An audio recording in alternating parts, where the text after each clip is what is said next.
This is what you want. This is what you get. This is what you You have located GeekFest Rants, the entertainment podcast for genre geeks like you. Shall we play a game? Covering the world of vintage and current film and television since 2010. Game over, man. It's game over. Featuring in-depth conversations on sci-fi, horror, fantasy, comics, toys, and conventions. So say we all. So say we all. And now sit back, relax, and enjoy today's show. It's too dangerous. I need to go alone. We're all in this till the end. We've got friends out there. Good people will fight if we lead them. They've taken enough of us. Now we take the war to them. Let the final battle begin. Star Wars: The Rise of Skywalker. Rated PG-13. Get tickets now.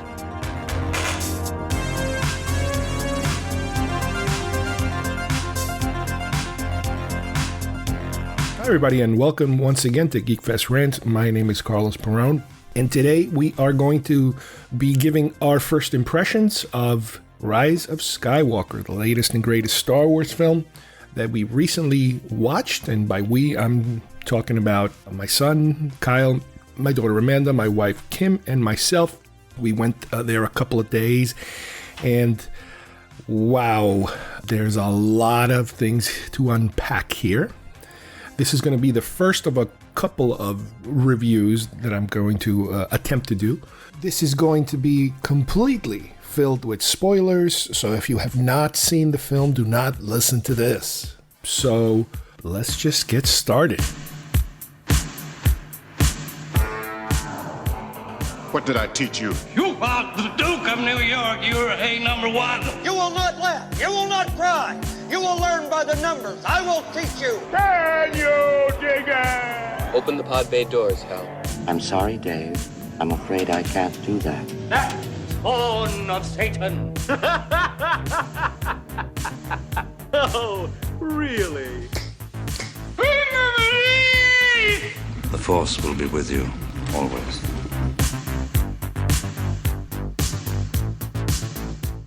Okay, we're here with Kim and Kyle, my wife and my son, and we are going to try to give our first impressions of the film because, you know, even I would admit that I have to watch it probably at least one more time, you know, to try to absorb as much as possible. Granted that through not only the internet, but the books, I just got the visual dictionary that is already feeding us more information that a lot of people didn't pick up, not only us, but people on the internet. They're like, hey, they put a picture of something on the visual dictionary. It's like, that explains this or that explains that, which, again, that's a whole other issue of how people feel about having to go to other media to kind of fill in the gaps. But let's jump into this one head first. This time around, I tried to get tickets. You know, I like to watch these in 3D because I understand this is a 3D film that is available in 3D, even though 3D is little by little dying everywhere we go. This was supposed to be available. My theater didn't have it, or at least at that time, the ticket that I bought for did not include a 3D presentation. So we saw it regular. We saw it normal, un-3D. The type of reaction we had differs. And I'm thinking maybe mine will change a little as I go for a second viewing at some point, or maybe as I do some more of the research of what certain things meant and what this and what that was. But one of the things that I like to do when we go over a film is to summarize the film briefly, as brief as possible.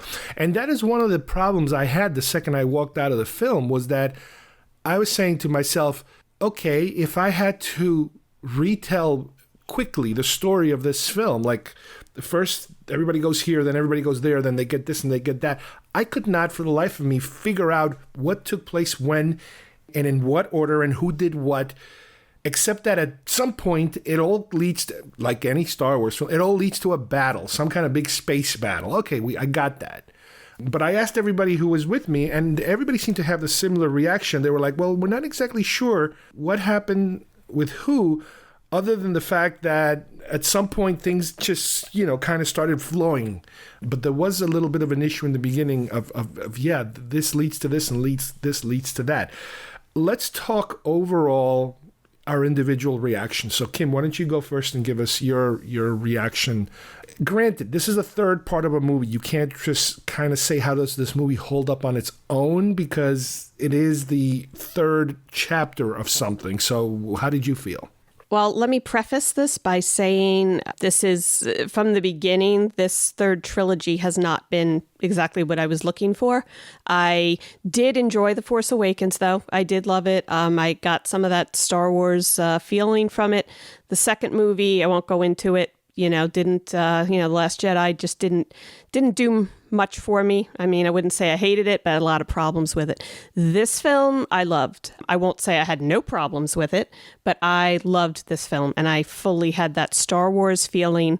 Some will say it was very fan-serviced, and I'm fine with that. I've been a Star Wars fan my whole life, and if you're going to walk into this movie without knowing the background, well, this isn't that kind of a movie, I like having things that I can discover later, whereas a regular standalone film of any sort, any genre, I might not appreciate that. I might not appreciate stuff that's missing. However, with this, I enjoy hunting around, hearing about stuff later.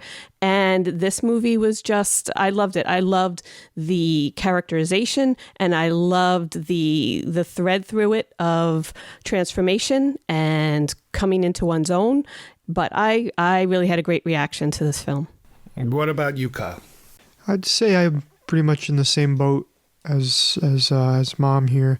Force Awakens was good. Last Jedi, every time I watch it, I kind of dislike it more and more. And then this movie came out, and it was good for what we got coming after what happened with The Last Jedi and all the stuff. It, right? It fixed everything, but maybe it focused a little bit too much on fixing things rather than coming up with something entirely new. But I still enjoyed it, and I still think it was a worthy conclusion to what we got before in the past two movies. So I don't know about the whole saga as a whole, but at least the past two movies. Yeah, well, the whole saga as a whole, I can't even touch that because we'll be here forever going through trilogy by trilogy. For me, if I'm looking at just this trilogy, I would say this is probably the second better one. Force Awakens is still the best. This probably comes in second. Last Jedi comes in last. But as something that is supposed to complete, and in my opinion, not everybody's opinion is the same. Some people absolutely adored The Last Jedi. But for people who are in my camp who were hoping that this could kind of fix the loopholes, the contradictions, the weirdness of Last Jedi, I think this tried. It tried as much as possible, it tried. But ultimately, I think in its attempt to fix things, it calls way too much attention on itself, on the process of fixing. And it kind of fails. Given that, it's still good in terms of it has some good sequences, just like in Last Jedi. In Last Jedi, I absolutely love that whole Praetorian Guard battle sequence, duel. There are good sequences in this film, and they do bring you to a good place by the end of the film. You're going to have, at some point, the good guys are going to start losing, and at some point, the good guys are going to miraculously win, and everybody's going to be happy. So we get those moments. But sprinkled throughout the film, especially in the beginning, I think there's a lot of this where I could tell it's almost like you're looking at J.J. Abrams with a checklist and going, people were upset about Luke throwing the lightsaber over his shoulder. Okay, let's have a little scene where he kind of says, no, this is a very important thing. You're not supposed to mistreat it. Boom, check mark. People were upset about, not knowing the backstory of Rey's parents. Okay, let's fix that. Okay, there we go, check mark. I got a lot of those moments where, as a fan, I'm like, oh, good, they're addressing that. But then at the same time, I'm like, oh, but by watching this, I shouldn't be aware of all these check marks that are being hit. I was okay with that. I think I was okay with that because I had so many issues with The Last Jedi. But overall, something I learned recently. I had the wrong viewpoint of the Lucasfilm Story Group. I thought that they were in charge of creating the canon, not just keeping it. Apparently they're not. So I was wondering for the past few years, why are they letting these directors just take the reins? Whether or not they were doing their job or not isn't for me to say. I don't know exactly how they operate. However, when you let directors take creative license with the story, 3 different directors originally, and then they got J.J., of course, back for the third, you're going to run into problems. I mean, this is not...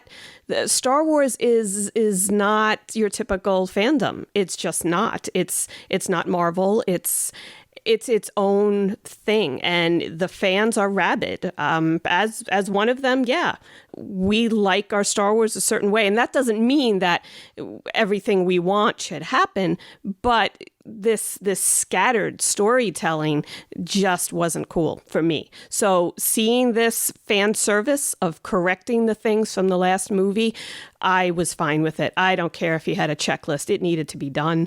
Again, you're not watching the third movie in this trilogy just for a night out. What sounds like a good film. You want satisfaction as a fan, and they needed to deliver that. And I feel like he did. Normally what I would do when it comes to these reviews, and I will probably end up doing it on my second round, and it's funny because I was hoping that I was not going to have to turn this movie into a 3-part review with different people in terms of, because last time with Last Jedi, I kind of gave my opinion.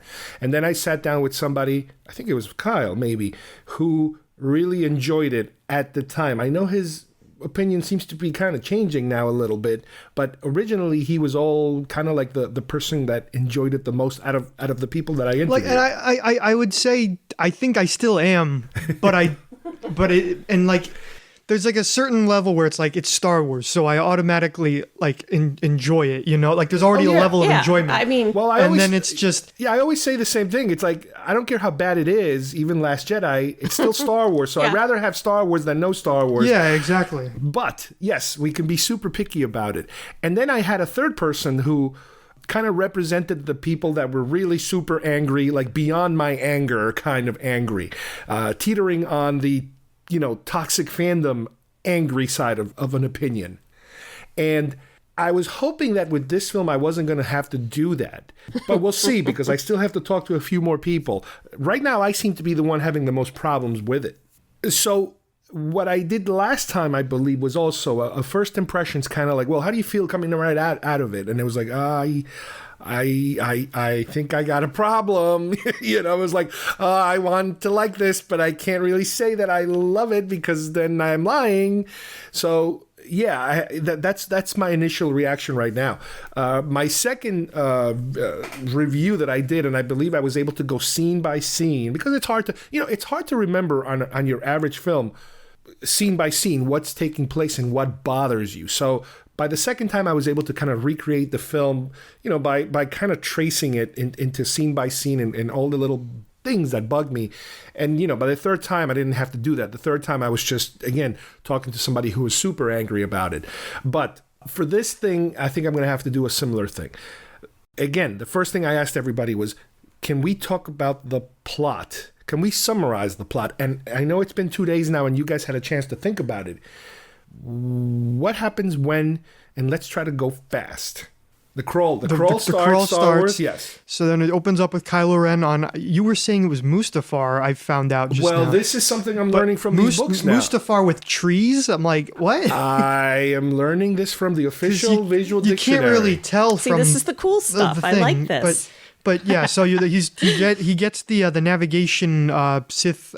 It looks like a Sith holocron, basically, honestly, and they never call it that, which I was a little disappointed. This is something that's brand new that we've never seen before. Yeah, it's a navigation Sith navigation. In the beginning of this film, there's a lot of looking for items that will take you to another place, and then you can find this other clue, and this clue will take you to another. Granted, in The Force Awakens, they're all looking for a map, because that map will get you to Luke's hiding place. Mm-hmm. Here, there seems to be like 3 different things that they're looking through during the first third of this movie. They're all jumping from place to place.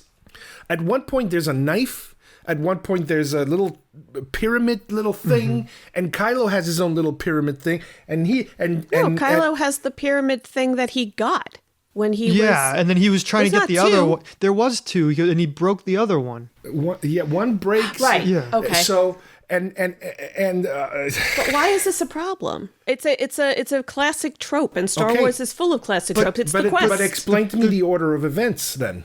The order of events of the entire plot, or let's the quest? just go in the beginning. Like I can do it, but I can also see how complicated it is, and it's very difficult because there's two. Like usually with Star Wars, there's like one, maybe two of these item type things, or none, Yeah, but then with this one, there was just too much. Well, okay, but so let's go through the beginning of the film. Which I enjoyed that. So Kylo is looking for something. He's killing all these people. Yeah. He's battling these guys that might be Mustafa. Yeah. I don't know why, but it's they're saying they're saying he finds it in Vader's castle or something. Like I don't remember. But that's not. He doesn't go in Vader's castle. It's just like some weird like. So like that leads him to go to this other planet.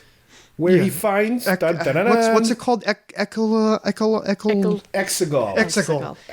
I'm always going to screw that up because I always think of Echelon, like the Thai Echelon. Again, spoilers are going to just fly left and right, but we knew ahead of time because obviously we follow the news. We know that the Palpatine is back in some shape or form. We know that already because we know it. During the crawl, it even says that. Hey, guess what, everybody? Palpatine's back, and his voice is being heard, and Kylo is the resistance or the rebellion. They're hearing that voice, and they're all kind of like, "What's going on? Where's he coming from?" And Kylo is also now. Kylo doesn't seem that concerned, according to the crawl. He doesn't seem to concern about the resistance anymore. He's now concerned about Palpatine because it's a threat. It's a challenge to the First Order because now he's the ruler of the First Order, and now this guy is like encroaching on him. But if you think of this movie, all through it, I couldn't figure out where and how the hell did Palpatine, the Emperor, come back. I don't think we know exactly how he comes back. Wasn't there I was just talking about this with someone. Wasn't it somewhere in the comics there where the whole cloning... Comics, EU. No, that's EU. No. That's EU. No. That was EU. Gee. Well, no, but I mean, again, we keep having... Those comics that you're thinking of are EU. They're not canon anymore. Isn't it, though, the case that they were talking about that the Emperor might have even been a clone way back in Jedi? Okay, we cannot open the EU can of worms. EU does not, because we can't. I'm closing the EU. Then you can Look say The Last Jedi EU is the best film ever made because if you have any issues with The Last Jedi, you just go to the EU and find those answers. The only way that the EU this is a movie. Sense. This is a movie that gives you information. Anything after 2013 cannot be canon anymore unless they make it somehow. But I don't care if they said that this book is canon now. And I've had this conversation so many times. You should not have to go to a book or a TV show to supplement what was not put on the screen. I agree with in this instance you with can how get bonus material. That's fine. Yeah, but as a viewer, you can't. And I think there's even a line in the movie, more or less, where they're like, "Don't worry about it. Let's just focus on the mission," And that's what JJ seems to be telling us is. Don't worry about where he came from. He's a bad guy. You have to deal with him now. Well, he was clearly attached to something. So there was some kind of technology and they were saying his line that he used back in the clone the first trilogy. Unnatural. Yes. So there's an unnatural method, if you will, that he is being kept alive. I don't know. I mean, have my own theory. It's just, and I know it might not be right. But it's just like it's based off of what we've seen before with Darth Maul. Okay. And I know you disagree with me on this, but we saw on Phantom Menace.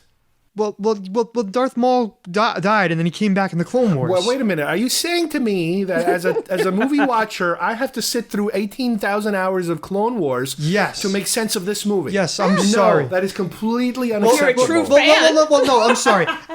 With this particular instance, they should have explained it to some degree, but they didn't. All right, we can move on to something else. Darth Maul, I don't want to corner you guys so early in this conversation. I don't want to paint you into a corner like poor JJ got painted into a corner. So everybody's looking for, and again, I'm looking at Wiki right now because I don't remember. You guys don't remember. What happens? I remember. So you keep speaking for me. You keep thinking I don't remember. I remember. After Kylo meets with the Emperor, the zombie, Walking Dead Emperor, and what happens after that? It's Finn and Poe on their mission in the space with the ice. What's the mission? Yeah, they're in the Falcon. They're meeting up with a guy who has information about a spy. Okay. Yeah, the spy gives them information through. They're trying to they hook it in to get the information, and then they're being pursued by TIE fighters. Yes. So they need to be very fast, and of course, in the last second, they detach the cable and then off they go. They start jumping through hyperspace, but they do like multiple quick jumps. Yeah, which is cool. That's something new we haven't seen before. Yeah, that was pretty cool. Can I mention something that also cool that I think was cool? A lot of people don't. I don't know how you do. In the beginning, because we were just talking about the beginning on Mustafar, and then when you see the Palpatine, Mustafar, we don't know. Right? Okay. Well, then when you see Palpatine and everything, there's the shooting style, the editing style, that flashy kind of style is not typical Star Wars. The way the rapid cut, the shadows, the lighting, I'm not even sure what you would call the well, is that when they were going through the hyperspace jumps? Those flashes you're talking about? No. Lightning. I'm talking about when Kylo Ren is cutting down those troops, right? Yeah, that whole beginning. The whole style of that, and and when you first see Palpatine is different. Palpatine. I'm sorry, I went back and said potato. AT-AT. Okay. Which one is it? Are you done? Which one is it? Are you done? Is it AT-AT? AT-AT. AT-AT. It's an AT-AT. He just pointed to me. He just pointed to me. I'm right. Okay. Anyway, so that whole style is different than what we've seen in Star Wars, and a lot of people were complaining that they don't like it. I mean, maybe not a lot of people. I've heard and I've seen on reviews that it was. What was that? That was, I liked it. They did that kind of stuff in The Mandalorian. I was a little shocked at first. I'm like, what? But I enjoyed it. Okay, so what happens next? After they retrieve that information about a spy. Okay, so Rey and Leia are training. Or is the information confirming the return of Palpatine? Well, yeah. They find that out once they get back. Okay. But and she's like, what? But So then it goes to Rey training with Leia. Okay. And then the planet, I think it's called Ajan Koth or something. Well, before we even get to that, I think Rey is now thumbing through the scrolls, the ancient Jedi scrolls. Well, she does that. She does that right after. She also finds out that there's some kind of an artifact that should give them more information, but we don't know what this artifact is. And there was also written information about that planet. Oh, it's going to take a... I know. It's such a weird name. I'm trying to... Exegol. It's such a cool planet name, and I can't get it on my tongue. But we got to remember that then all the good guys, except for Rey, or no, there's Rey also. No, Rey goes with them. That's right. She does go with them. She goes to this. They all go to this other planet, based on. Yeah, Pasana. Based on that scroll. Yeah, but you're missing something. What? You're missing the fact that before she goes with them, you see her training. We just mentioned that. Well, he was talking about. I was talking about there was training. Right, but they were training, and then she was looking at the books, and then then they went on their mission. But okay, so she's training. She's training with Leia. Well, okay, that's something new. They're now pushing Leia forward into a almost like a Luke role, a master role. Granted, now here's another. This is important. This is very important to the whole theme of the movie, and you're glossing over it. No, it's important to the theme of the movie, but I think once again it failed, and it's not his fault. As we all know, Carrie Fisher died, and the scenes that they have with Carrie Fisher, they were made from discarded scenes, deleted scenes from Force Awakens. Mm-hmm. So they had to kind of, granted, there is some CGI at play, not so much on Leia, but on the elements around Leia. And her clothes. Her clothes, the people, who's standing behind, who's standing in front, who she's talking, that kind of stuff. They didn't just completely, CGI hair face like they did for Rogue One with with Grand Moff Tarkin, that kind of complete, manipulation of the face. But I think that because they were so limited in using these scenes that were salvageable scenes, that they then had to write the script or those sequences around those scenes. They couldn't just say, all right, she's going to do this, this, and that. No, she's going to say this, so we have to kind of write a way of fitting those clips. And again, I think, to me at least, it called way too much attention on itself. It looks good in terms of her face looks real. It's a real face saying those things, but I always had this feeling that they're kind of tippy-toeing and being very careful because they don't have anything. Part of it is because it. It calls you out of the story, and because I remember I was looking and I'm going, now how did they know what? It takes you out of the story at least a little bit. I think they did the best job they could with it. I really do. That's what I'm saying. I don't blame him for it. It's what he had to work with, and he had to use it. Yeah. And yes, we do see her all of a sudden now taking more of a master role. And it's like, well, I'm thinking to myself, well, when the hell did but that's so cool when you talk about the rest of it. And when you, it's at that moment, I'm thinking, how is she teaching anybody? We've never seen her do anything other than the Mary Poppins flight thing.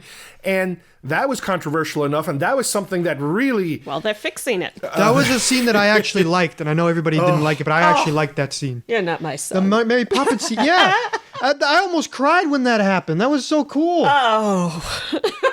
That was really cool. Wrong? Where did we go wrong? Once she gets to the airlock and the airlock doesn't make any sense. And she starts singing Chim Chimney. That was great. The physics are wrong with the airlock, but it wasn't her fault. It was the airlock's fault. Well, that's a whole other. Don't get me started on the airlock. And they killed Akbar. But you know what? I can look back now on that scene, knowing what I know now. I can look back on that scene, and it's not so terrible anymore. No, not knowing what you know now at this point in the story, knowing what you know now later in the movie. Right.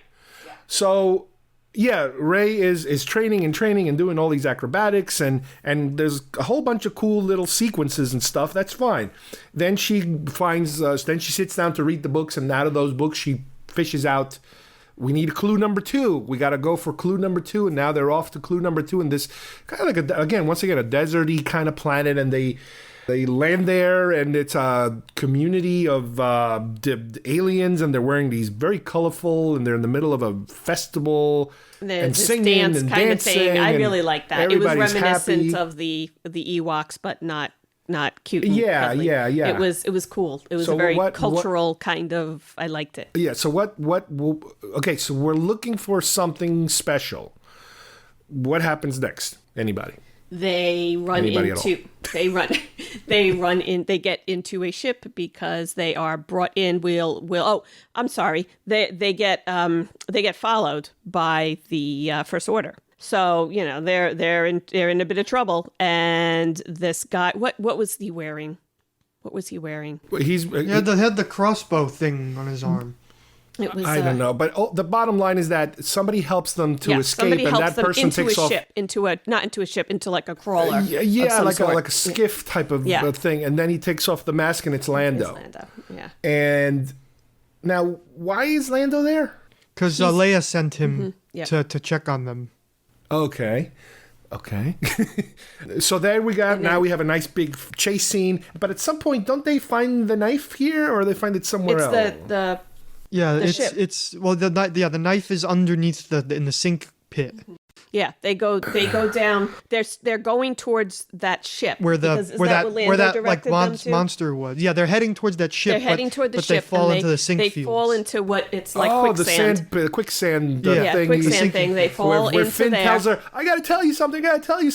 Boop, and they all fall through. Yeah, Finn was going to Well, there's questions. As to what he's trying to say. I know what he was going to say. And spoiler alert, we don't know what the hell he was going to say by the end of the movie. There's what people wish he would say, but that's a whole other issue. Anyway, you know what he was going to say. They get the knife now, and somebody please continue, because I have no clue what happens next. But they find the knife, but also there's like a slug monster thing underneath there, and Rey, and they try to, everyone's like ready to attack it, but then Rey kind of like force bombs with it, and heals it it as a wound. because it had a wound on its Okay. So then it- I'm not So leg, it's I think tail. at that point I might have reached over to Kyle and say, Kyle, is this the Mandalorian Yoda healing touch connection? He was like, yeah. Shut up, Dad. Yoda's got the healing touch. I didn't say shut up, Dad. But that's what you meant. No, I didn't. I could tell. Okay, you could mean I it. could tell. You could talk to me all you wanted through that movie. Shut up, Dad. Wait, Chewbacca. Something happens to Yeah, Chewbacca we're getting there. Gets Yeah, That's after. Yeah. After they get to the ship, they get out of the sinking fields to get to the ship. Yeah. And because they can't use the Falcon. Yeah. They can't get back to the Falcon. Yeah. Go ahead. So then they get on the ship, and then Rey is getting this feeling. she feels like Kylo Ren's presence, so then she comes So out. she comes out, she starts walking, and then that Chewie scene. follows her because it's taken a while. Chewie follows her. Then Chewie gets captured by the Knights of Ren, and they put him on a shuttle. Right. Yeah, they And put him then- on the shuttle. Now, when did... And I'm trying to Kylo Ren remember. comes flying up behind her. That was the coolest And scene. she does the backflip Oh from my the gosh. trailer and She cuts the preps from thing, the- and he that was an crashes, and he awesome walks out of the scene. fiery pit, like the Terminator, walking out of the fiery. He does nothing hurts him, obviously, so he's walking towards her. And what happens when he walks towards her? Anybody remember? Well, Rey is trying to hold the ship down because she thinks Chewbacca's on Right. there, and she's trying to like bring it down. But Kylo Ren also starts like yanking at it, and then at one point, Rey's yank just turns into Force lightning, and it destroys the ship. Right. And then she it's thinks that she killed And then Chewbacca. Chewbacca's dead at that point, and the movie's over, and everybody goes home pissed off. That's one of the like two real problems. Yeah, that I was a had. problem, But I 'cause don't it was- know in future viewings. No, maybe that's it'll like change. Raiders of the Lost Ark when we think Marion got blown up on the yes, truck, but they and she didn't did. have to. but there's, like, it bad was editing. It should have been done in a different way. They could have edited it a little different. That's Yeah. my thing. Like honestly, they could have pulled it off if they had a different like way that they shot it with and edited it. Now, at some point, didn't we lose the dagger at some point really fast? Yeah, But because Chewie had the dagger. Oh, okay, but when they C-3PO has it in his head, but he tells them that he's not He allowed has the to... inscription Right, that he's was not on the allowed to dagger repeat in it his because head. it's Sith language, and Yes, that's so like his- forbidden for... So his programming doesn't allow him to translate. Right. But yeah, Chewie. So it's revealed that Chewie made it to the Star Destroyer. Because there were two shuttles. Yeah. So, again, I'm cheating. That I'm fine. That I'm having a little hard time with. I need to see it again. The whole two shuttle deal. I'm obviously cheating. I am looking at the wiki because I have no clue what happens next. Poe suggests that they travel to Kijimi. Yeah. Because he knows. She knows the black market to extract that info from C-3PO's head. So let's talk about that. So they get there. It's a heck of a it's overrun with the First Order. Yeah, they're people Gestapoing, seem to be in fear of their lives. Anyway, then they run into what is her name? Carrie Russell's character, Zori Bliss. They run into an old friend of Poe's, dubious old friend of Poe's. Yeah, and she's a little angry because apparently he had skipped out on the job because he used to be a smuggler at one point. She's Marion Ravenwood pissed off at Indy, basically. Yeah. She likes him, but he hates him, and she wants to slap him, that kind of thing. Okay, we get it. But she, because the way Rey speaks to her, what did she do? I forget exactly what she said, but it was just some sort of peaceful resolution, and then she helped her up. Right, she's going to help them get out of there because again, they're raiding they're looking for them really, they're looking for them and they're hassling everybody. But at the same time, they're able to hook up C-3PO with this little creature, very cute. This is the guy, the creature that that Poe knew from that gang or whatever. Yeah, and that he could. He can cut into his head and plug him in and take him out, and then C-3PO, his eyes turn red and he starts using this weird voice because he's about to have his mind wipe and he's saying goodbye. Again, this is all from the trailer. He's saying goodbye to everybody because we all think, C-3PO is going to die now. Everybody, I honestly didn't think he would get his memory back. I was really so he was does a very that, and then he's touching and then he's back awesome. to normal. After a few seconds later, R2D2 replugs him in or something. Doesn't he get back to normal? That's at the end. That's at the end. At the end. So what is he just dead there for a while? Well, no, he just doesn't remember them. He just doesn't He's got remember any of amnesia. them. So he's just walking around like, oh, who are you? Okay, Hello, yeah, I'm you're right. C-3PO. Yeah, you're right. I've never You're met gonna you fix before. this part, right? No. And doesn't at some point R2, BB-8 meet another cute little droid? Well, yeah, that was on the ship that they... Oh, so we forgot that? Yeah, we forgot that. Yeah. So, hey, heads up, everybody. Another cute little creature in this film that is supposed to be, I guess, between this fixer and the little creature, those are supposed to be the cute ones of the porgs of this robot, yeah. the little rolling Pixar looking and we love him. logo He's thing. got It's voiced by J.J. Abrams. It was his voice, and it's very cute, and your daughter loves him. Yeah, but it's so minimally there. I think. I mean, he's important later. Yeah. Oh, jeez. Anyway, so hey, guess what? Chewbacca's not dead. Yay! Because I tell you, that would have been a. He was so that he's would have been so the now end he's for on me. a Star Destroyer over Kijimi. Right, he got where the others knife are. and they took him up there prisoner Yeah. and they're going to interrogate him, blah, blah, blah. So, hey, everybody, new mission. Let's go rescue Chewbacca now. Okay, sure, why not? We got nothing else to do, right? Yeah. Okay. So... But is Chewbacca. They all go to get Chewbacca, right? Except for...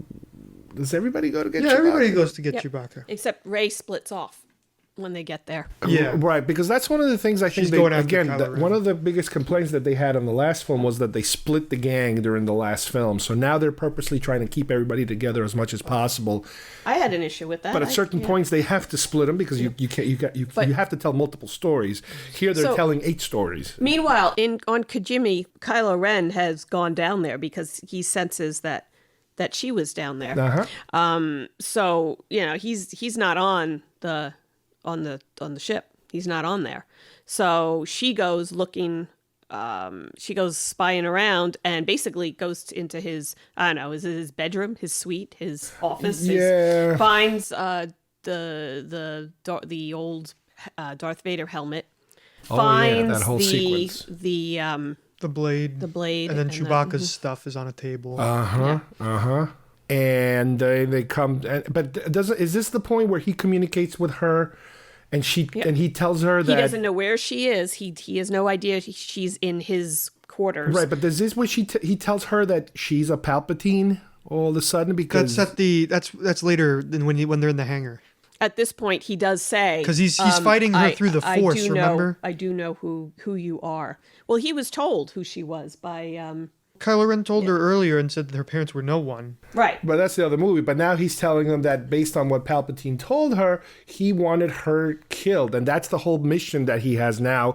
Palpatine wants Kylo Ren to kill her because she's a threat to him. Or at least that's what she's telling him. But he doesn't want to.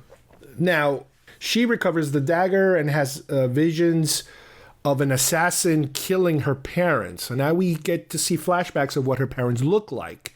And what this assassin looked like, this other person looked like. Her parents looked like 2 regular humans, whatever. It doesn't really make too much sense. Why wouldn't that make sense? No, I'm saying it doesn't really add much more into the fact that there's her parents. But at this point, do we know that he's claiming, because he says she's a Palpatine, do we know at this point that he's making a connection that she is the daughter, like her father was Palpatine's son?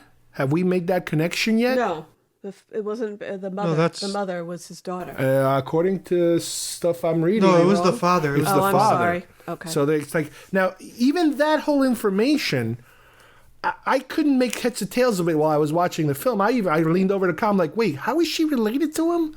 And you were like, yeah, well, the son of Palpatine then. Yes. Apparently it was the son of Palpatine apparently did not want his daughter involved with, or he knew that apparently. Where are you getting this from? From the movie or from the movie? The whole reason they sold her. Yeah. They sold her to keep her away from Palpatine, right. to keep her safe. So apparently he couldn't have been too approving of his father's line of work. Okay. That's, I guess, on my part, but we don't know the details of. No. The son is like, what does the son aware of who this father is, and why are they living in squalor when the father is a super emperor, blah blah blah blah at the time, or did he conceive him after death? See, this is the kind of stuff that I like to see. I want to see the details and filled in. And why wouldn't it be this? Why would Palpatine wait for a granddaughter Why couldn't he just like do? Well, maybe his son wasn't up for continuing the family business. I don't know. Maybe he wasn't fit. Maybe he didn't have the force in him. I mean, maybe he didn't have the power. Maybe he wasn't, but he sensed it in the granddaughter. I'm theorizing. What I got out of this is, hey, deal with it. Move on to the next thing. That's what I got out of it in terms of, hey, she's the granddaughter. Like it or not, let's move on. Yes, but you're a Star Wars fan. You got to dig deeper then, in that. I also and this have is to made think for about, fans. like with Revenge of the Sith and stuff, like we don't know how the Emperor really got in power so much, and then until we go to the prequels, and then it's that there's big gaps that have to and be let's face it, eventually. you will go digging for this information because you are a at Star Wars fan. At some point, they'll release a book or a comic about this. So that's why I'm okay with this. This is how you keep the franchise, the marketing of this going is by releasing comics and books. Again, this is not your one-off film where everything should be right there in front of your face. But it's sloppy, very sloppy. I don't know. General Hux, all of a sudden, they're ready to execute the good guys because they catch the good guys as they're trying to rescue Chewbacca. And, hey, guess what, everybody? General Hux is the spy. He's a good guy now. No, well, he's not a good guy. No, he's just not. a jerk. Yeah, he's just a jerk. Here's the thing. He's not a good guy. But he rescued them. Dad, last game. time I had this conversation, you still didn't seem to understand. But what's happening to him? Here's the thing. In the Last Jedi, this is something that carried over from the Last Jedi. I mean, you could tell that Hux just really hated Kylo Ren. Like in Force Awakens, you could get there was a dominance thing going on, but in there he hated him. He almost killed him while he was on the ground, but he didn't do it. But in this case, this is him finally taking action where he's just I hate Kylo Ren because the guy is stuck up. But my point is he's not an idiot. And also, okay? and I know he's not an idiot. Hux is not an idiot. If he wants to get rid of, if he wants to hurt Kylo Ren, he's going to try to do it in not such an obvious way than to let himself be set up as the spy and so easily caught. Because apparently this is the same person that's been feeding them information in the beginning of the movie. Mm-hmm. This is the spy. That's the spy. And it's like, really? You're gonna throw him? You're gonna discard of him the same way you discarded a Phasma? Every time you create a new bad guy, they just kind of uselessly get rid of him.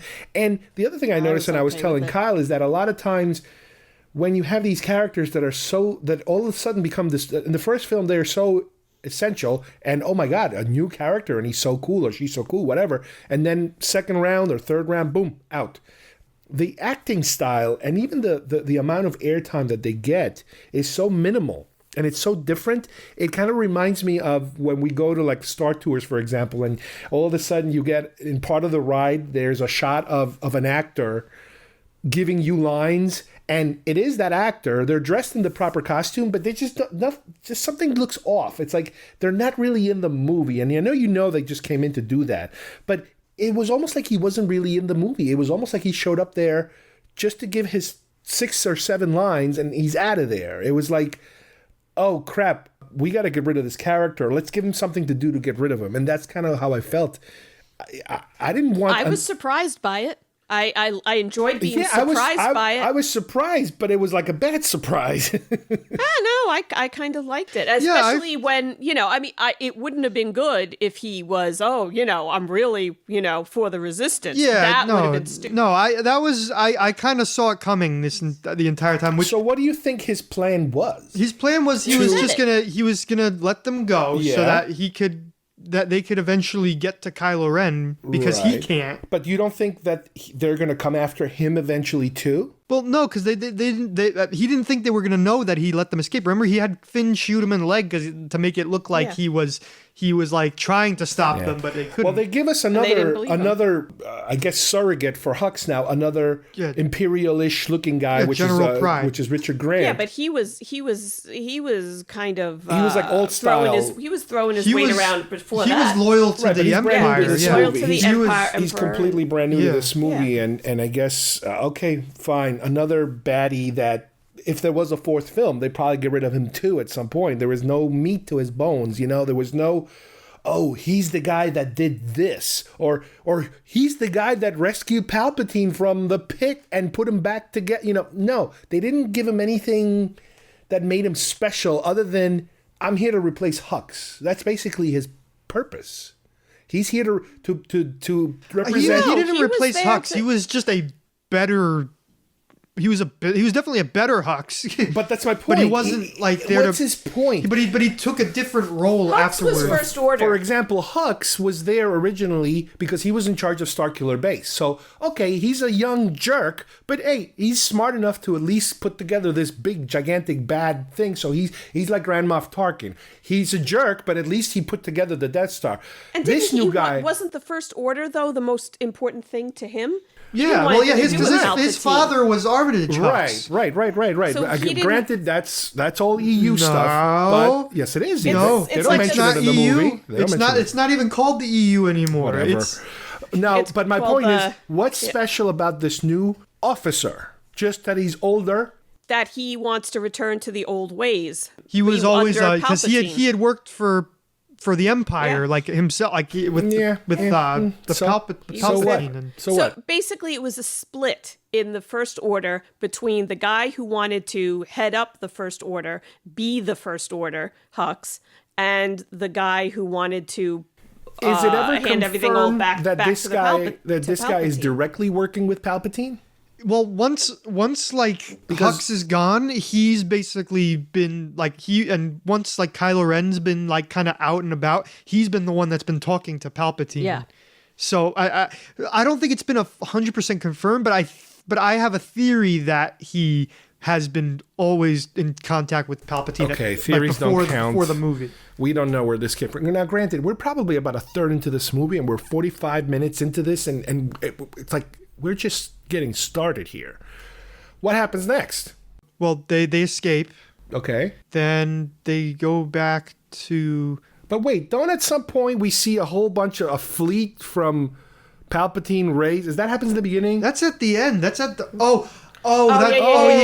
That's happened. That was Okay, more hold in the on. beginning. No, Oh, no, that wasn't at the beginning. This happens right around now, I think, where the ships come up, and then I think that's when they also order one of the ships to fly out and take out Kijimi.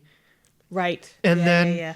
It's a very like because they have the planet killers on the word planet. you're looking for. It is not convoluted. And So then, well, hold on. And then they go to, but since the translation of the dagger leads them to a moon of Endor, or one of the moons of Endor, or one of the planets of Endor, which was, I forget what it's called, but the one where the Death Star 2 is crashed. But at some point, I remember seeing old-style Star Destroyers rising out of... I thought it was water, that's but what that is. It's not water, it's rocks. It's rocks. underground. They're underground. And this is like an entire fleet... That's the final order. Final Order, Emperor brand. Sith troopers, Sith troopers, fully manned. We don't know what these people have been doing for the last 40 years underground.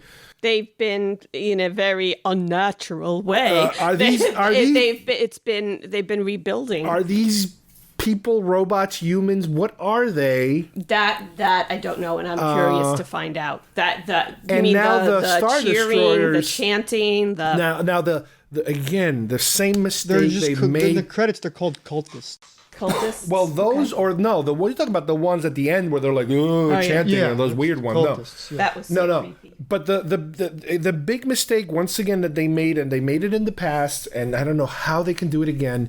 You know, one of the biggest complaints for Return of the Jedi was that we need a new big threat. What could a big threat be? Well, we blew up the Death Star. Let's make a bigger Death Star. Oh, yeah, bigger. Bigger is always better, right? Okay. And they caught some flack for that. Instead of having some creative new way of having a bad guy's new whatever, they just said, go big. Okay, go big.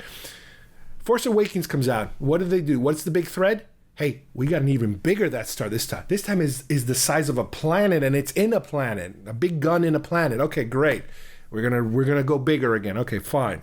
What do they do this time? We're gonna attach Death Star cannons on the Star Destroyers.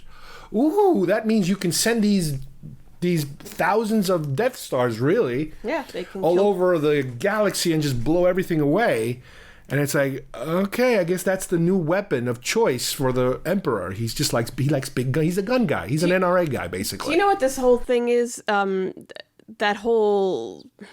The whole deal with him needing to become stronger again, and everything going on that planet underground and everything. It's a bit like in Lord of the Rings with Sauron, and they're building, and then all it's this army being built and rebuilt and the whole thing.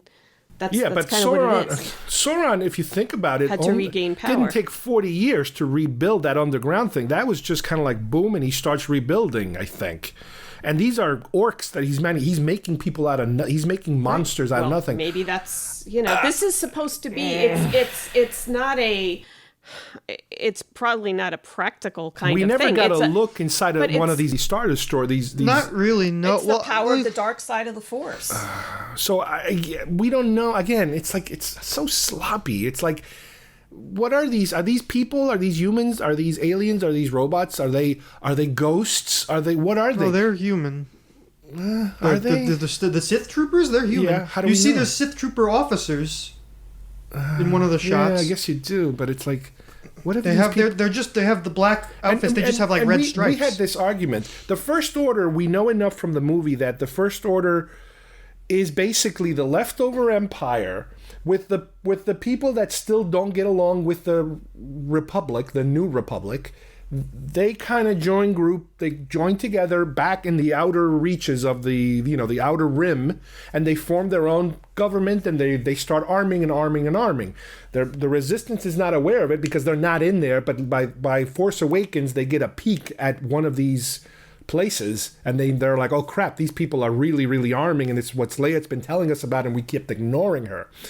So my question then is, where are these other guys where are they living? If they're not living in the outer rim, they're living on that planet. They're living underground in this planet. That's where the ships came from. That's where it's all, I don't know. It just seems like they could all even live on the ships. To have such a massive fleet and that nobody being aware of it and nobody stepping into another planet. It's the equivalent of if you look in that book, the visual dictionary. Here we go with the book. There's this doesn't really 100% solve it at all, but it's I just thought it was really cool. I read online they each of those ships has an infantry on board, and each of those ships, the infantry is named after a Sith Lord, an ancient Sith Lord of some sort.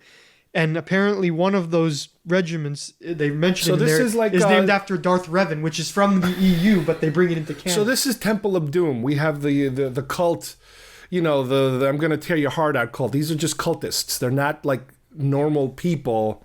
They are all under the influence of some culty emperor. Yes, well, they worship the emperor. The Empire. Some people did that. Some people just thought it was a cause. But it's kind of like, not to bring in yet another these are fandom. These are the fanatics, it's like, well, it's kind of like Harry Potter. Oh, I thought you were going somewhere else. What did you think I was going to say? It's kind of like Harry Potter, where you have Voldemort has been, destroyed, but he's coming back and he's regaining strength, and all his minions have been in hiding, and all his minions are, they're kind of like that. They're coming to the call of, Voldemort. And anyway, the group now decides they have to go somewhere else because we've already been somewhere for 10 minutes, so we got to go somewhere else. Next location, Kef Bir. That's that's that planet with the Death Star 2. So now, isn't this? That was let me ask one you of the a most question. fantastic scenes in the film. Is this okay? The moon of Endor is a moon that orbits Endor. The Death Star 2 orbited the moon of Endor. The Death Star 2 exploded. So is this Endor? It's not Endor. Is this a planet near them, or it's in that system? Shouldn't it be right there? I don't know exactly. It's for it to fall on it. Yeah, I don't fully understand the mechanics here, because honestly, I would have thought it was Endor. You would have thought it would have just been Endor. It should have been Endor. It should have. It should. I think it should have been like according to like science and stuff. Remember, Endor is not the moon of Endor. Endor is the big green thing, right? And the little moon of Endor is where Wicked lives. Yes. And the Death Star 2 orbits the little moon of Endor that then orbits the gigantic Endor. Yeah. But none of these places are Endor or the moon of Endor. It's in that system, which we know, but we don't know exactly what the okay, whatever. Where exactly? A lot of these things may become evident watching it again. Move on. This doesn't really matter that much to me. I know, but it matters. It all matters. In a second viewing, some of these things might be answered. It will not answer. Okay, so they go to this pissing me off planet because now what are they looking for in this planet? They're looking for the other navigation. Okay, so we're back to scavenger hunt mode. We're looking for another totem because the dagger something leads them to there. Whatever, who cares? They're looking for the scavenger hunt. They meet a new woman. They're all riding these fun, weird looking horse things, not the ones from Last Jedi. Another type of horse thing. And, well, actually, I was talking to somebody who was saying it may be. They're not. No, these things have horns and they have all kinds of hair. I know. They're like yaks. They're more like yaks. So she's like, we used to be First Order, I think they used to be, yeah, and but they wouldn't shoot the prisoners, just like Finn. And all of a sudden, it's like, oh, hi, Finn, that kind of thing. And it's like, oh, so to the audience, they're setting this woman up to be a potential new love interest for Finn. Now, no, I don't agree with that. No, they're setting it. No, you don't agree to it, but they're doing it. They're throwing you another. I did see that. It's supposed to be a distraction. At this point, do we know whatever happened to Rose? Wasn't she in the beginning of this movie at one point? She showed up briefly. She was just like, "Oh, there's a thing here." So, what's going on with Rose? Is she like? They had like this weird communication where it was like this like unspoken like Rose is kind of like, and he's kind of like, hi. I don't know what you're talking about. No, I saw nothing between those two. No, like they had like this thing where they really understood each other, but it wasn't like, There's a lot of people that are very upset. I think was it the Mary Sue? Well, they're always upset about any woman issues because that's their job. Right, but I mean, they were upset. There are people that are upset saying that in not giving her a stronger or bigger role in this. Not giving her anything. They gave her nothing. She was in there. She was, in not giving her more of a role, they were, it wasn't a good, they should have given her more of a role based on, her actions in the last film. But B, that they were justifying all the toxic fandom people who basically, made her leave social media, that saying, that they were satisfying them. I don't know. All I know is that it was this time around was a complete waste of that character, even more than the first time. I mean, the first time at least you had the hint, the possibility. She kisses him and he's like, whatever. He's passed out or I don't know, whatever. But that was the hook at that time. That it was like, well, okay, her purpose not only is it to go to Canto Bight and witness all these horrible things that are happening there behind the scenes, but she's supposed to be a possible love triangle between Finn, Rey, and her. Which I think was entirely unnecessary. Right. It's a red herring. And in my opinion, introducing this other character now, this Jenna, the one that's riding the horse. I think they did it again. I think they introduced another character that immediately makes a connection with Finn. Not because they're both black, but because they're both ex-First Orders officers or soldiers or whatever who refuse to kill innocent people, and they're like, yeah, I understand you. I liked her, and it was a shame that, I mean, the story wouldn't have allowed for it, but I would have rather seen more of her than she was whatever. She's the latest and greatest, whatever we want to call it. She's there, and they're not as a significant other for Finn, because how I feel about that. But they're hinting at it just to fool you. They're trying to fool the audience. That's my point. I don't like it, and you don't like it. We're going into my second issue, but they're fooling the audience. So anyway, there's chunks of the Death Star collapsed everywhere in the water, and the sea is raging, and they have to get to. Rey has to get to it because she has to then take the knife and try to figure out if it gives her another totem or another whatever the hell. I don't even care anymore. What is she looking for? And so she does. She goes off. Nancy, huh? She goes off on her own because she's Rey. You realize you have to live with us, right? Yeah, no kidding. So she's floating and jumping in the cool little ship that jumps and floats and whatever. And Finn is like, oh, I gotta go after her. So he goes after her too. So they're both going after her, and this other new chick is going after him, helping her, whatever. Who cares? So they get there, and okay, what do we find there in the Death Star remains? Well, so she gets to the Emperor's throne room, the remains of that, and she goes into this she touches the device, yeah, and memories start to. This secret room chamber thing. She goes in and she has but it was so force cool because vision it was of an evil Rey. She starts to have visions, which are traditional. I mean, we've seen visions before. Luke had his vision in the cave. She had her vision in the basement of Maz Kanata's castle. But this is a weird vision where she sees herself as a Sith, basically, like a full-blown with crazy eyes and that scissor thing, dual lightsaber that everybody wants to buy now because it appeared for like 10 seconds. Yeah, there's already a replica you can buy, already. So I guess at this point we're getting, she's getting a warning of what could be coming in her direction. One of the cool things that I loved seeing was the fact that she was in that throne room where Vader ultimately saved Luke, from Palpatine. I thought that was really cool. Okay. It's things like that. It's definitely that place. We know it's that. That's what it's supposed to be. It's not a cheat. It's that. Now somehow Kylo Ren finds them, and he destroys the thing that they were looking for, that she was trying to get. Which it then turns into a big fight between those two. That was one of the most awesome scenes in the movie. Yeah, outside into the open water and all those scenes with the water and there was no music too, which was really cool. Really? Part of the thing about it is like I can't stand like huge amounts of rushing water, like scenes like that in any kind of movie kind of give me the willies, but this was just fantastic on the outside shell of the Death Star, and their fight, their saber duel was amazing. The water around them, the when the water comes crashing over, it was just fantastic. So I loved it. The duel it's a pretty long duel, and eventually she kind of gets the upper hand on him as usual. And we get a thing where Leia, from the through the Force, is able to kind of help her or help weaken Kylo. I think she distracts him or something, and she's able to impale Kylo with the lightsaber. Yep. And he's down and he's dying, and we get a kind of like a repeat of that earlier scene with that big giant monster where she still feels bad for him in weirdly kind of way as usual, and heals him. And then he's kind of like, he doesn't understand why she did that.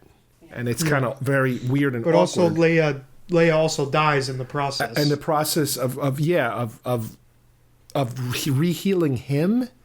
Well, no, it was in or just her or helping him. Yeah, kind of like Luke helped with them. Luke and, I guess it's something like that.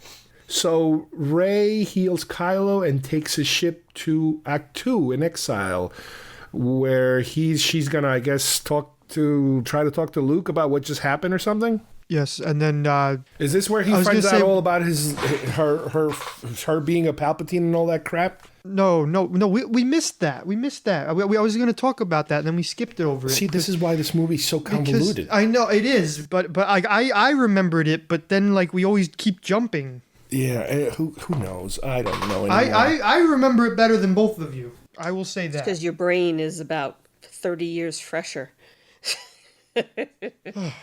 But when he was on the ship, when Kylo Ren came back on Kijimi onto the ship as they were escaping, he confronted Rey and told her, and then Rey jumped onto the Falcon and then they flew away. That's okay. That's when he told her. Okay, and then she's like, "Oh, she's all messed up by it." Okay, fine. So this is a confirmation. So she goes to, and again, this is very reminiscent of Empire and Jedi, where now she goes back to Act 2 because she wants to talk to Luke. Luke's ghost Luke appears. Oh, wait a minute, we forgot something. Didn't Han Solo appear? Yeah, but I wasn't sure if that was before Act 2 or was it... Oh, God, this movie is just insane. Yeah, that's another reason why Kylo lost the duel, I think, is because No, it was after. It was after when he was healed and he got back up and he was like contemplating himself. And then Hans just shows up and he's like, "Hey, kid." When Han shows up, that was fantastic. I was practically in think tears. I think they actually de-aged him a little bit. Not a lot, but a little bit. Yeah. His face looked a little too clean. No, I think it's because he had a slight beard. Like he had a little bit more facial hair. Maybe from filming The Call of the Wild. I don't know. It's but I mean, that was just. I was practically in tears. Again, Rey heals Kylo, and now she's on her way back to Ahch-To, I guess is where she's going, because she has more information now on her lineage. Because Kylo kept giving her more information. So she's going basically to confirm some of this information. And guess what? We're back to Luke again. And Luke is, again, this is part of the trying to fix what was done before sequence, as far as I'm concerned. Luke is even saying, oh, you should treat your lightsaber better, blah, blah, blah, which is basically a throwback to Last Jedi's, him throwing the lightsaber over his shoulder. I can appreciate that, though. I mean, it's corny. Yeah, but it needed to be said. At a certain point when she's ready to leave and she has the rest of the other thing I noticed that Luke's hair was really long as a ghost. So does that mean that your hair keeps growing and there's nobody to cut your hair in the Force, whatever the hell it is that they live? I know that's silly, but I noticed that thing. The hair kind of stuck it was out. Longer. Maybe the wig was weird or something. And then also the when she leaves, he's like, "Oh, don't worry, I gotta, you can leave on this." Because how does she get there in the first? What is it? She crashes or something? Well, to Ahch-To, she just brings the ship down and then she destroys the ship because she tries to put herself in exile. Oh, that's right. She tries to pull a Luke in that one. I see what she. But Luke then pulls the X-wing, his old X-wing that we saw underwater. It's like, okay, as far as I'm concerned, what's wrong with that? They're trying to fix yet another thing that was a problem when I first saw it during the last film. It's like, why would he throw it in the water like that? Why couldn't he just... hidden. He can't have he can't be in exile with an X-wing right up top of that. What if he changes his mind at some point and wants to get out of there? He wasn't going to change his mind. He didn't want to change his mind. He should have had it hidden somewhere in a cave. When you're the Jedi, up. You can make that decision. But this gave Luke the opportunity to recreate the scene from Empire where Yoda pulls it out of the mud, which I appreciate. Out of the swamp, he gets to pull it. And he's even doing the same hand gestures and everything. So it's like, okay, I get it. Okay, that's what they're trying to do. That's fine. So then we kind of jump back to Kylo, who's still kind of recovering from being healed, and guess what? We get a Han Solo scene. Why don't you explain what happens? All of a sudden, he hears, "Hey, kid," and he's not a Force ghost. He is, because that would have been a mistake, right? he's his memory. He's in Kylo's memory. And I guess he comes to him through that way in some way. But he gives him a second chance when he said, you're still in there, Ben. You're Ben. You're still in there. And he says that he isn't. And he says, I know what I have to do, but I don't know if I can do it. So it's a second chance to do what he should have done the first time when he instead killed his father. This time he winds up throwing his saber into the water. Right, they're basically reenacting that scene. At this point, Kylo also understands and knows that Leia died in the process. So they're both dead. Both his parents are dead now, and he's, it's messing with him. And yeah, he does throw the lightsaber in the water, but he does the exact opposite. He even turns the lightsaber towards Han, exactly like he did on the first film, where in the first one he ignites the saber. Here he just chucks it way far into the water. But the other thing involved with that is, why did that happen? Well, he had just had Rey take mercy on him. She healed him. And his mother just died. Yeah, and it was his mother's voice still believing in him. So there has to be a reason for him to make that change now. You can't just make the change. So her act of mercy probably sparked that in him along with Leia. Yeah. So now we jump back to the resistance base because they're all kind of regrouping. Everybody's basically coming back from whatever missions it is that they were all on, and they're all finding. Our main characters are finding out directly that Leia's dead now, and that Finn and Poe more or less are now the leaders of the resistance. Especially Poe, he's a general more or less now at this point, and while this is happening, R2-D2 is able to restore the memory of C-3PO, so he gets all his memories back that he had lost through in the middle of the movie. Is this when Poe is thinking, I can't handle this responsibility, and he's sitting by Leia, by the covered up Leia, and he said, these are the important That's right. moments. Lando gives him the pep talk. These are the transforming moments that you're kind of skipping over, in favor of searching for technicalities. Well, you're more than welcome to bring them up, because that's my whole point. The point is that all this stuff gets lost because there's so much volume and muddled. But it wasn't lost to me at all. It's Poe. And think about the transformation in him. In The Last Jedi, he was a bit of a jerk, counteracting everything that, contradicting everything that everyone was telling him. Not as big a jerk as Haldo. She was the biggest jerk of all of them. Yeah, she was something. But he's learned. He's a bit different in this movie than he was from The Last Jedi. As they're planning their last attack, one of these side characters, who's a pretty well-known actor, who's again disposable, he says, "Well, why can't we just do the Haldo maneuver?" And then somebody goes, "Well, that's a 1 in a million maneuver." Again, that is such a direct response to fan criticism of, well, the Haldo maneuver, all of a sudden you pull this out of your butt.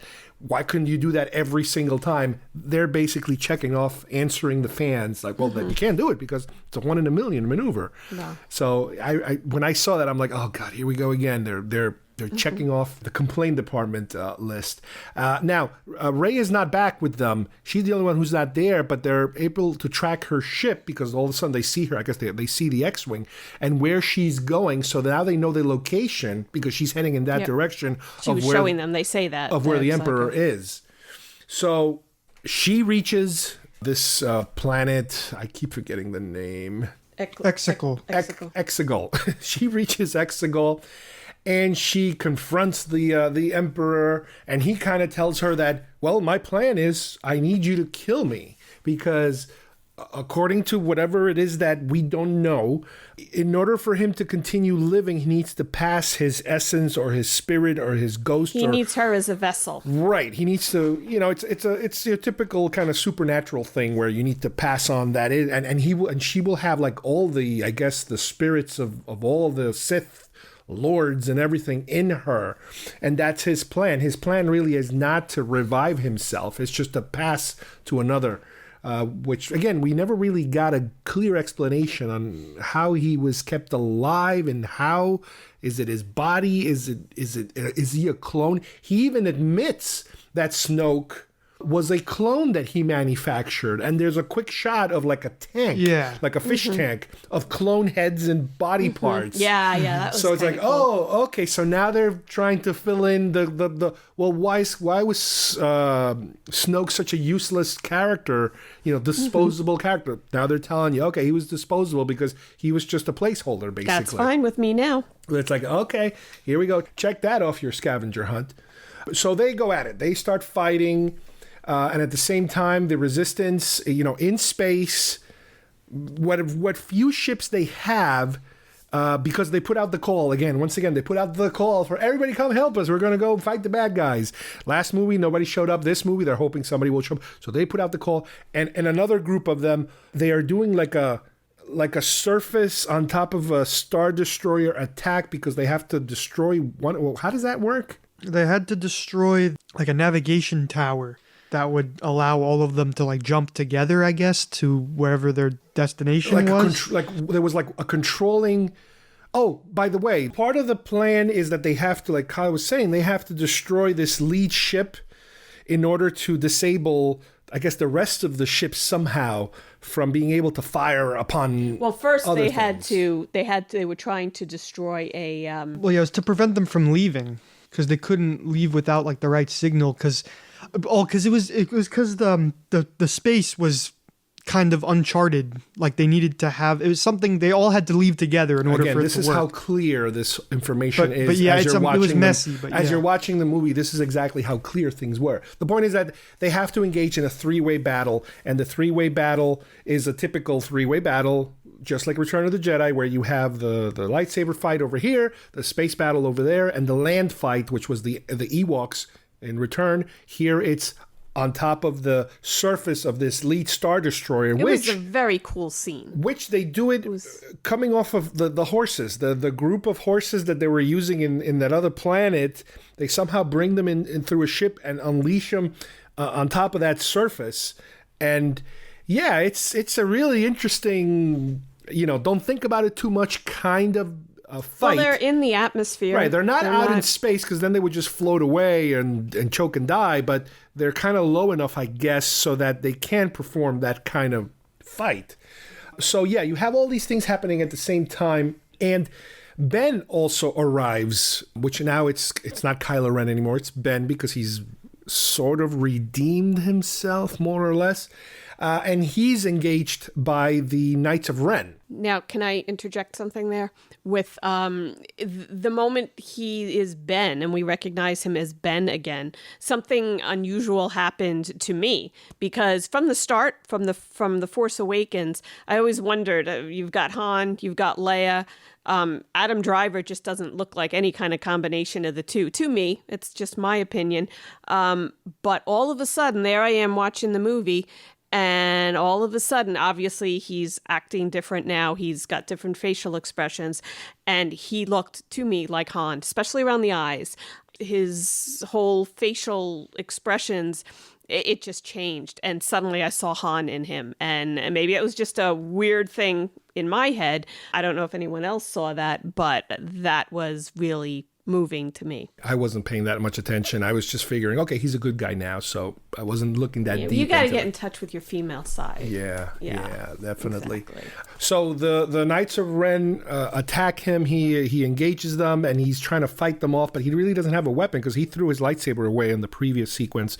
So at one point, when Rey is kind of engaging Palpatine, she kind of hides her lightsaber, or at least a lightsaber, behind her head, because she now has two lightsabers. Because when she was visiting Luke, it was mentioned that Luke gave her Leia's lightsaber. See, This is another thing that you're just passing over, because apparently it didn't make an impression on you, but it made a huge impression on me. You see, Luke was training Leia. It's a flashback sequence of Luke training Leia, which it was, first of all, it was pretty cool because they're wearing like blast shield helmets. Yeah. And Yep. and then they kind of fall. They're dueling sabers, and I think that's what they were doing, right? Yeah. They're dueling sabers, and then you see them lift their visors, and you can see 1980s Mark Hamill and Carrie Fisher, and she didn't look that good. She looked a little off. She looked a little odd compared to him, but it was such a momentous thing, because it's like all of a sudden that scene in The Last Jedi, which I hated, the Mary Poppins Leia, all of a sudden it's forgivable to me.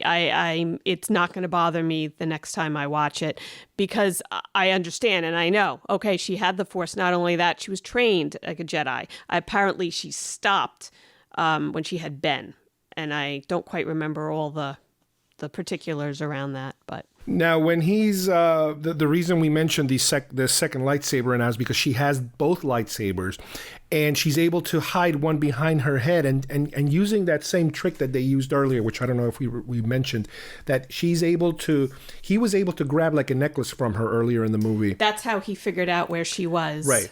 And in his quarters, and so they're able to kind of almost teleport items through a Force connection. She does the same thing. She hides the lightsaber behind her head, and then all of a sudden that lightsaber appears in Kylo's hands. And he's then able to engage the Knights of Ren through using a lightsaber, which, again, the Knights of Ren, they were very, in my opinion, not used very well. I could have swore they were supposed to be ex-Padawans that he did not kill. The ones that some went with him and some didn't go with him. Yeah, I don't think that was the case with Because I think there's a comic that just came out where... Right, but the comics are EU as far as I'm where, like, concerned. Luke was fighting the Knights of Ren before Ben betrayed the temple and stuff. So I haven't read it, but I know it just came out. My whole thing was that if some of these are supposed to be ex-Padawans, shouldn't they all have their own lightsabers? Shouldn't they all be lightsaber? Yeah, apparently they're just force-sensitive, like warriors, basically. Well, I don't know. Maybe Kylo didn't want him to have them. And the Knights of Ren were formed before Kylo joined them, so but he just became the leader. Okay, so he's done taking out all the Knights of Ren, and he's coming to help her now battle the Emperor. At a certain point, the Emperor is able to take both of them on at the same time and kind of use that Sith lightning, or almost like some kind of special tractor beam kind of force to kind of start pulling them towards him. Yeah, he's sucking their life force. Right, and as he's doing that, his hands are rejuvenating. His hands are getting fatter and plumpier as opposed to like the skinny, weird skeleton that he is. And again, keep in mind, at the same time, we have the space battle, and the space battle is not going that well. They're destroying them. They're destroying everybody. Even though we do have, a lot more fighters out there, they're getting their butt kicked, and even Palpatine is able at one point to kind of throw that Sith lightning up into the air, into the atmosphere, and he's kind of like dragging these ships down, these rebellion ships, disabling them and dragging them down towards the ground almost. So it's that point in the movie where it's like, okay, the good guys are getting their butt kicked. What can help us? And he pushes Ben, Kylo, over a cliff. So we like, oh my God, Kylo just died. Where is he? What happened? He died again. And he pushes her against a rock or something into the ground or something. And she's very weak. And then she starts to hear voices of past Jedi. And well, the way she does that is when we see her training with Leia earlier in the film, she's using this mantra, or she's trying to use this mantra, be with me, be with me. She's trying to call to the Jedis that have been before her. I guess Leia was instructing her how to call to them, and she wasn't having an easy time with it, and she wasn't succeeding with it. But now, as she's there on the floor, not able to get up, she kind of is on her back, and she's going through this mantra, and all of a sudden you're hearing the Jedi before her, which is really amazing. I love the way they did that. You hear Yoda, you hear Ahsoka, we think. Oh yeah, right? Mace Windu, Ben, Kanan from Rebels. They go through the whole thing, which we are assuming then that means scene. All these people are dead. I guess they're all dead. Of course they're dead, because has it been that long? It's just that Ahsoka though mean she would be dead too. Right, but she doesn't have to. I mean, time wise, she's not that old that she has to be dead. Whatever, who knows?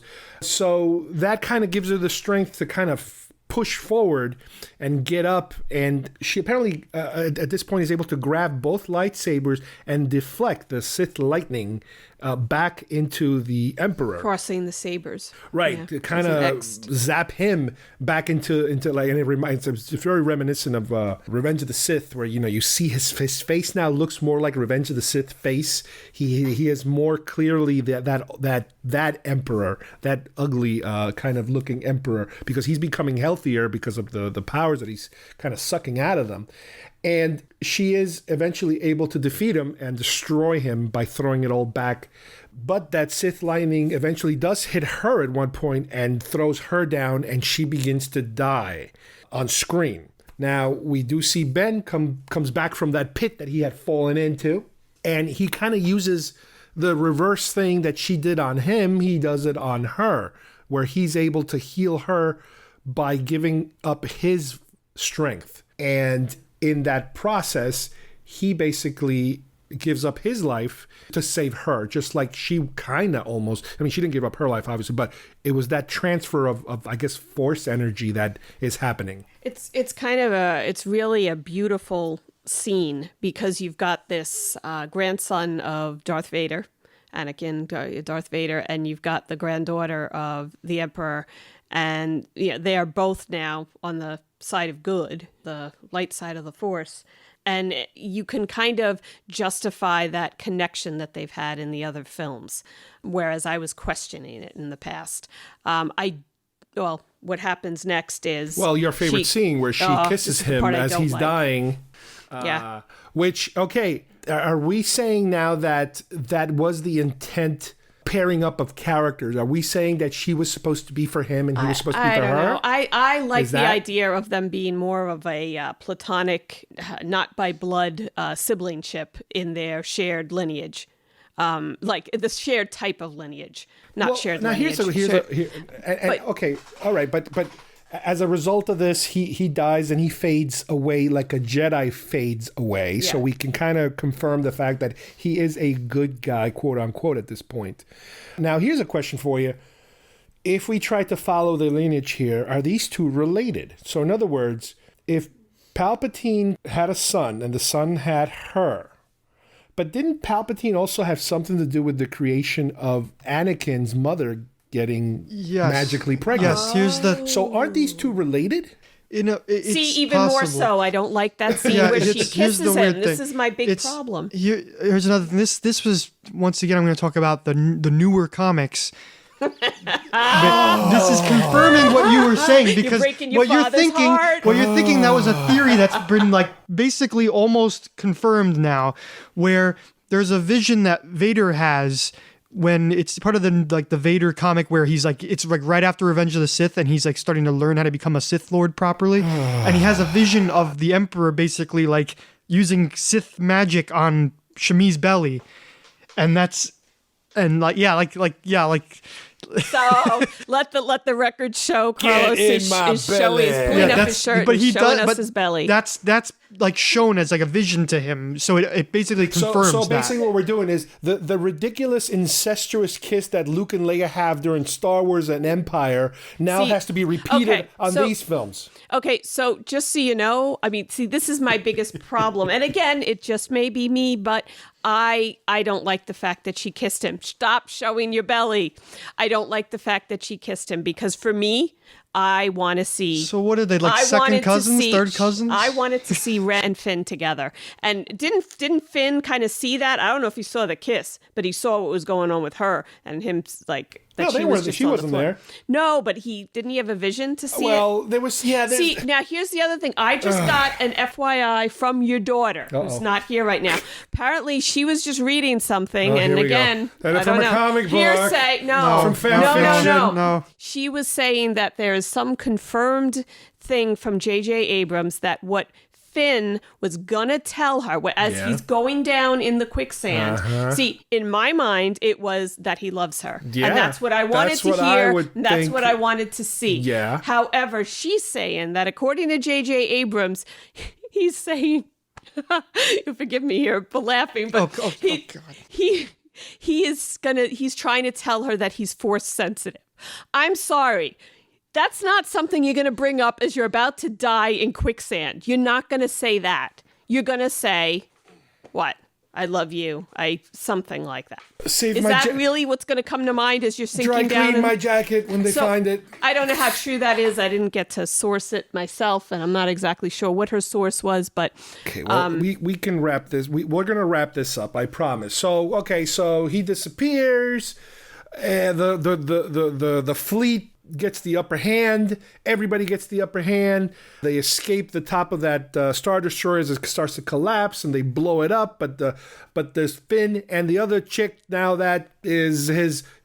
Could she be his new love interest? No, because later on she goes off with somebody else. And the Falcon comes and sweeps Orlando, and they rescue those two. They're about to fall. Great, everybody's happy. They kill all the bad guys.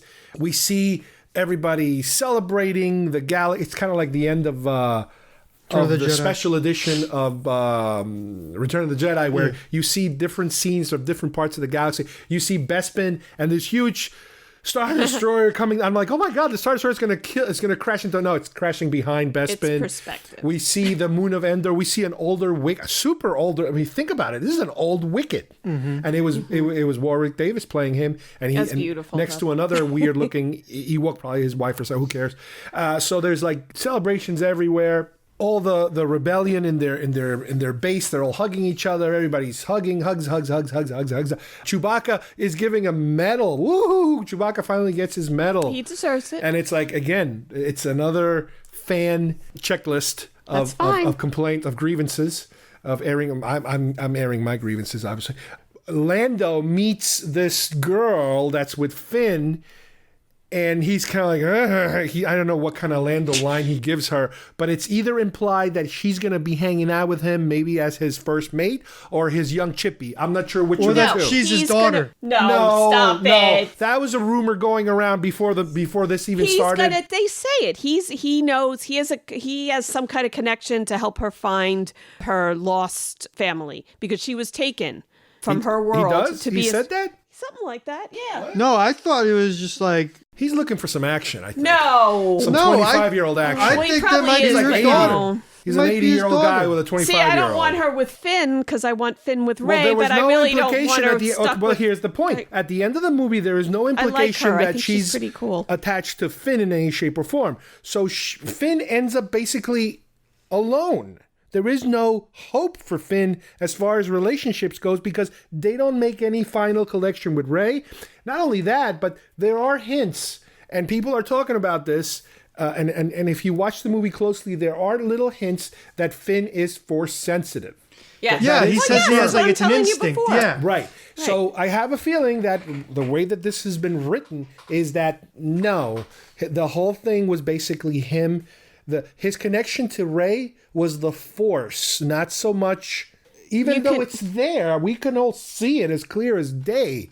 I think they're steering away from it, which means they're not pairing anybody up. If you think about it, which is fine. It is fine. But if they're going to pair people up, I would, in my mind, at some point, Rey and Finn ride off into the sunset. Maybe she trains him. Well, speaking of the sunset, maybe she trains him as a Jedi. Think about it. If she's the kind of the beginning of the Jedi again, they're going to need, Who knows? But see, there is opportunity for other movies but everybody's swearing that this apparently is over. The stars are saying they're never going to be repairing these Poe Dameron, Rey, and Finn are all saying publicly they're done with these characters. Which is what you say when you're done with a movie anyway. You have to say that so you can get more people to come see the movie in the theater. I understand that. Now, celebrating, everybody gets a little moment of celebrating. The only controversial moment that I'm sure the boycott, I'm surprised the boycott hasn't started yet. They showed one woman who was a rebel. She was in the last 2 movies, I think, maybe, kissing another woman for like a second as they're celebrating. Yeah, I saw somebody... So I can't wait to start seeing the signs and the picket lines go up. I saw somebody posting saying, "Oh my gosh, I love this movie, absolutely loved it. But why did Lucasfilm or Disney, I can't remember who they blamed, have to put in a scene of two women kissing or whatever?" And it's kind of like, it wasn't a scene. It was like 2 seconds if you were lucky. I wasn't even certain that it was two women kissing because it was so fast. Yeah. And it's like, well, you know what? It's in there so that we can stop this nonsense. So that it's in there as something to not make a big deal of because it's 2 seconds long and it should be just as much as if it was a male and a female fighter pilot kissing, or it shouldn't be any different. And until people stop making a big deal about it, you're going to have to keep throwing stuff in to make it. I would like to think to make it. I would like to think that the only reason they added that scene is to piss those people off, and I'm glad they did that. I heard they banned it from the Middle East releases in Russia. They cut that 2 seconds out. Yeah. Seriously? Yeah, Russia, they don't allow any gay themes they at throw all. you in jail if you're gay. Yeah, or something. exactly. Okay, so going back to the movie, everybody's celebrating, everybody's happy. I hope we didn't. Oh, we did forget one thing. There was a quick shot of Wedge. During the battle. That awesome? That lasted almost as long as that kiss we just talked about, which was a complete waste of this guy we haven't seen in so many years. He's just like, it's nice to be back, Lando. It's like, it would have been nice to have a little more Wedge. Man. He's on the cover of one of the novels. Considering he's been so apparently upset all these years that he's not very happy with like Star Wars in general and the fact that they never really did anything with him. It's almost like, oh man, he just blew it again. Anyway, we jumped from the celebration of the battle to Rey arriving at Tatooine at the farm, the Luke's farm, and she's there, and the farm. It's funny because once she walks into the hovel area, the living area, it's covered with sand. It's very deep. It's been there sand. like empty for a while. Right. Yeah. And she kind of digs this hole or something, or digs itself, and she's able to bury 2 lightsabers. She wraps them carefully in cloth. And it's Luke and Leia's lightsabers.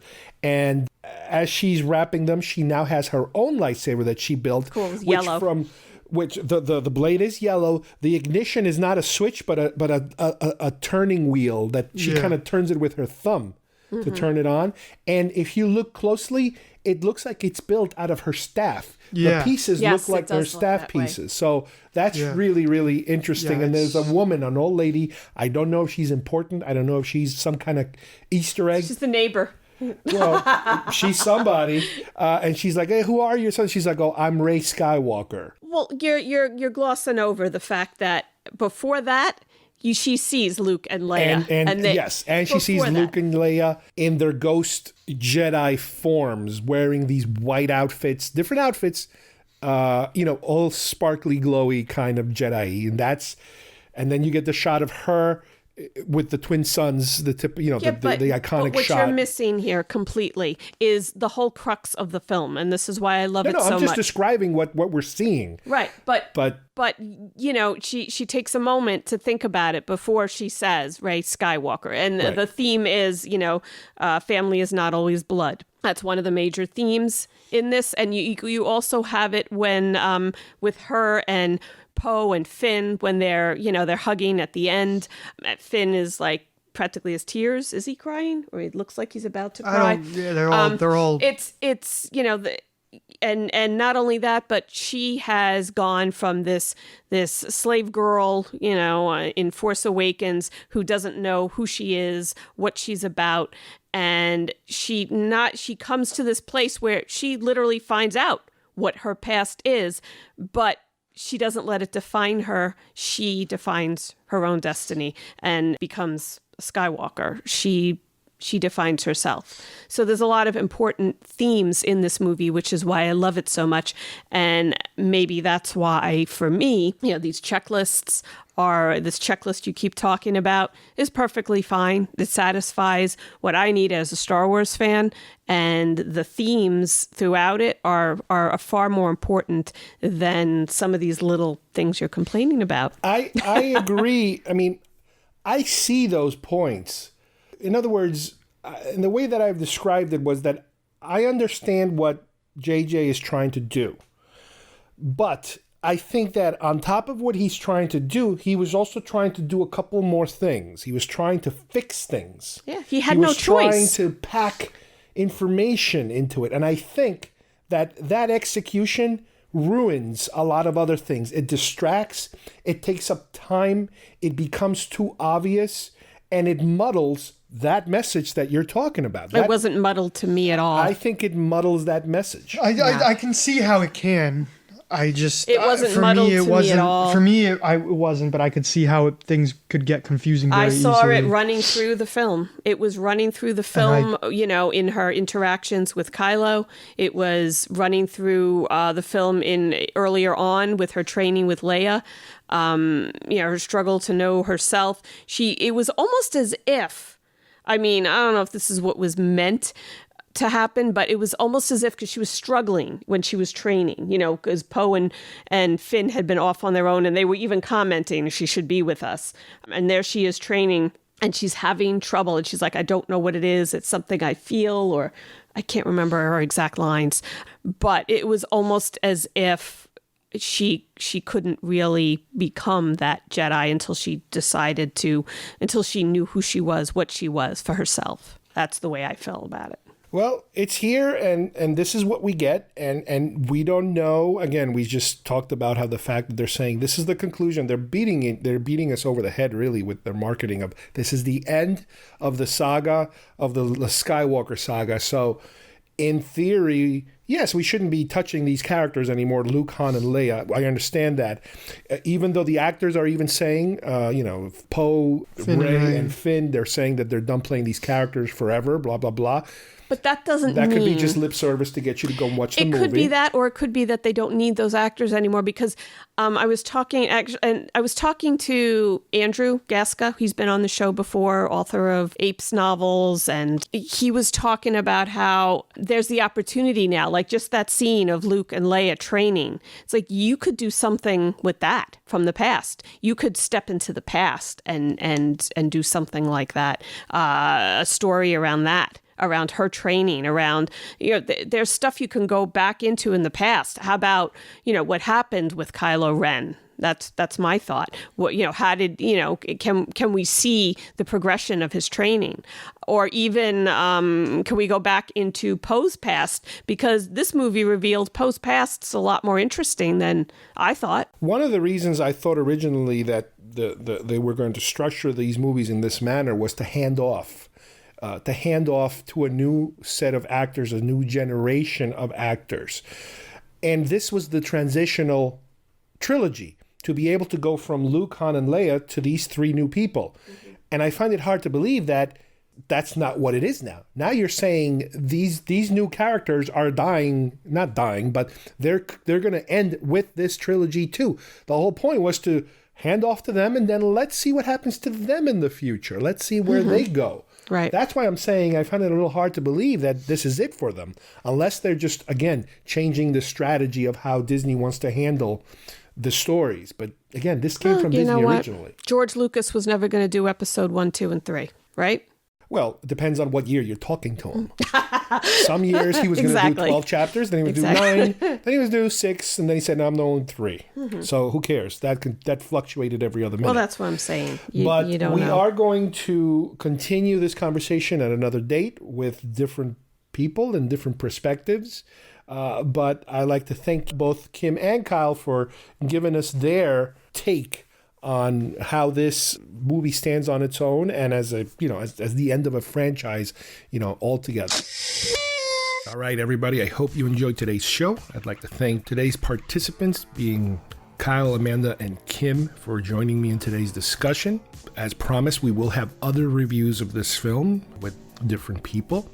And I didn't go into this with a closed mind. I went into this with a very open mind, especially since J.J. Abrams was in charge this time around. But I guess, it's tough to kind of reset the train back on its tracks. And as I've said before during this particular viewing of the film, I still feel that this was a very cluttered, convoluted film in terms of trying to do so many things with so many characters in so many places and trying to right the wrongs of the previous film while trying to tell a story at the same time, a story that may or may not have been the original intent in the first film. I don't know. But it does feel rather clunky. There were certain sections that I really enjoyed, and as we do a couple of more shows on this topic, I will get into them a little deeper with different participants. So, on behalf of everybody here, thanks for listening, and we'll see you soon here at GeekFest Rants. Bye-bye, everybody.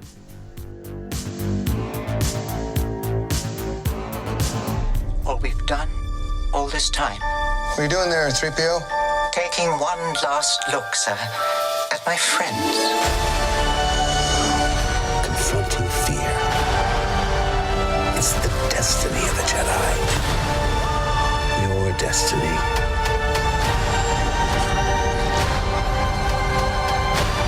We're all in this. Till the end. Star Wars: The Rise of Skywalker. Tickets available now.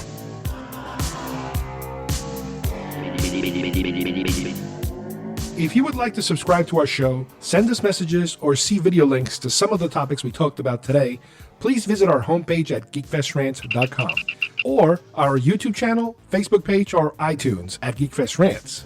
I don't know what we're yelling about! GeekFest Rants is produced by Carlos Perone, copyright 2019.